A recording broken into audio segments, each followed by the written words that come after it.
زندہ رہے. عرب میں قبائل ہوتے تھے جیسے قبیلہ بنی ہاشم, قبیلہ بنی اسد, جیسے بنی امیہ, بنی عباس, ویسے ایک قبیلہ تھا بنی کندا. تو اس میں وہ خط لا کے جناب حر کے حوالے کیے. تو وہ تھا قبیلہ کندا, بنی کندا. اور مولا حسین کے آثار دارالخواہ میں ایک صحابی تھے جناب ابو شاطر کلبی. تو جب جناب ابو شاطر کلبی نے دیکھا کہ ان کے قبیلے کا ایک شخص ابن زیاد کا قاصد بنا ہوا ہے, تو انہوں نے یہ سوچ کے کہ یہ میرے قبیلے کا ہے, یہ میرے گاؤں کا ہے, یہ میرے وطن کا ہے, میں اسے توفیق کروں, میں اس کی ہدایت کروں, تو آگے بڑھے. اور آگے بڑھ کے انہوں نے کہا کہ تجھے شرم نہیں آتی کہ تو ابن زیاد کا قاصد بنا ہوا, تجھے شرم نہیں آتی کہ تو محمد رسول کو چھوڑ کے یزید کی اطاعت کر رہا ہے. تو اس نے عجب جواب دیا, سنیے. اس نے کہا کہ مجھے کوئی شرم نہیں آتی, اس لیے کہ میں تو اپنے امام کی اطاعت کروں گا. میں تو اپنے امام کی اطاعت کر رہا ہوں. اس واقعے سے کیا نکلنا ہو رہا ہے؟ مسئلہ انکار امام کا نہیں تھا, مسئلہ یہ تھا کہ امام کی اطاعت وہ بھی کر رہے تھے. امام کو ادھر والے نہیں مان رہے تھے, امام کو ادھر والے نہیں مان رہے تھے, مگر پہچان نہیں رہے تھے کہ من اللہ کون ہے, وہ من الناس کون ہے.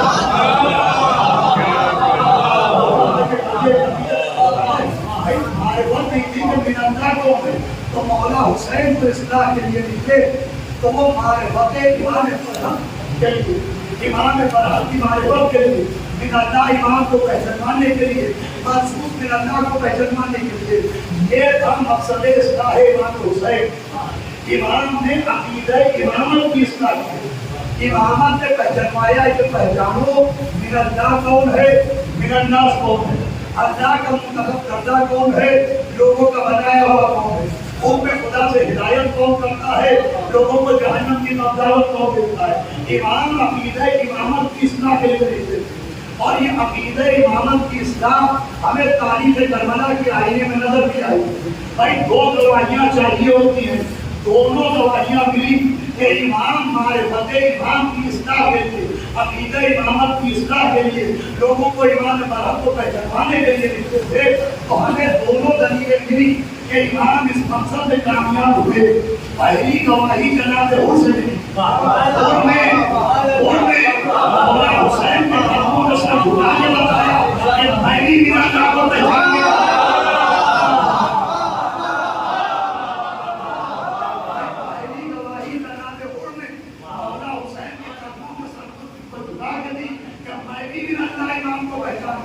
اور دوسری گواہی یزید کے بیٹے نے اپنے باپ کے تک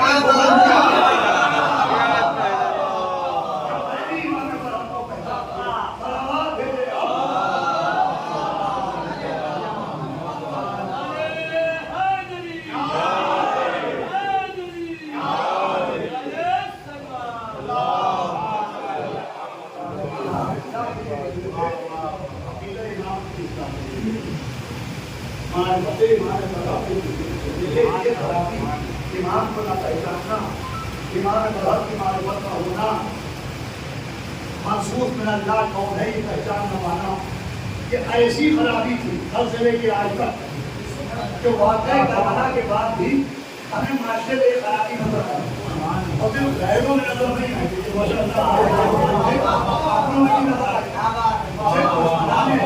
یہ بیماری نظر نہیں آئی.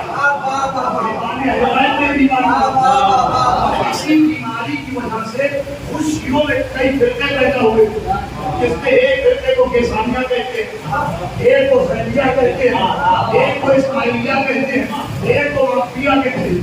یہ غیروں کے فرقے نہیں ہیں, یہ دشمنان اہل بیت کے فرقے نہیں ہیں, یہ محبت اہل بیت کا دعویٰ کرنے والوں کے فرقے ہیں. پہلا فرقہ بنا کیسانیہ, جناب محمد حنفیہ کا غلام کیسان, اس نے یہ نظریہ رائج کیا کہ جناب محمد حنفیہ امام برحق ہے, من اللہ امام ہے, اور ان کا انتقال نہیں ہوا اور ازبیاء پہاڑ میں غائب ہو گئے, تو پردہ نئے میں چلے گئے, وہی امام مہدی بن کے آئے تھے. یہ تھا کیسانیہ فرقہ. دوسرا فرقہ جناب زید کے نام پر تیار ہوا, جنہوں نے جناب زید کو پانچویں امام کے مقابلے میں امام مانا, وہ زیدیہ کہلاتے. جنہوں نے چوتھے امام کے مقابلے میں محمد حنفیہ کو امام مانا, وہ کیسانیہ کہلاتے ہیں، جنہوں نے جناب امام موسیٰ کاظم کے مقابلے میں اسماعیل کو امام مانا، وہ اسماعیلیہ کہلاتے ہیں۔ اب دیکھیں اس میں جناب محمد حنفیہ کا کوئی رول نہیں، نہ جناب زید شہید کا کوئی رول ہے، انہوں نے کوئی دعوی امامت نہیں کیا، اور یہ نام پر دعویٰ کیا گیا۔ یہ بالکل ایسے ہی ہے جیسے مولا علی نے اپنے کو خدا منوایا نہیں۔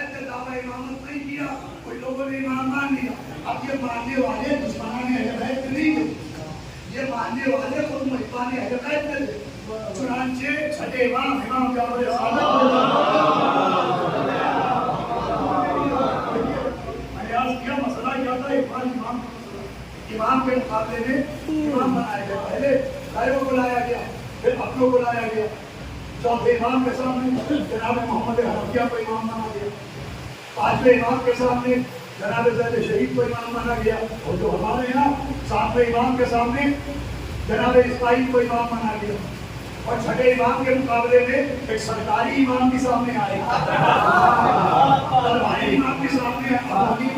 اب یہ اماموں کی بھیڑ ہے، اس میں پہچاننا ہے کہ اللہ کون ہے اور ہمارے الناس کون ہے۔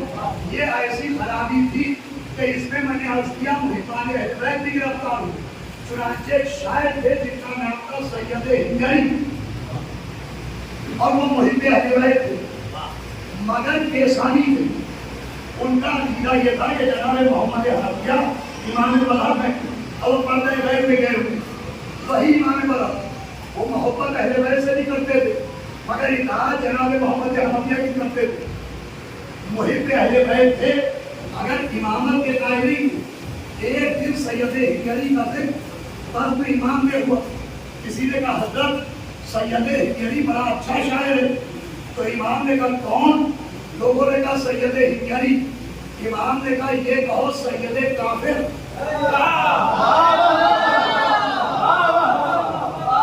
امام نے فرمایا کون سید کافر؟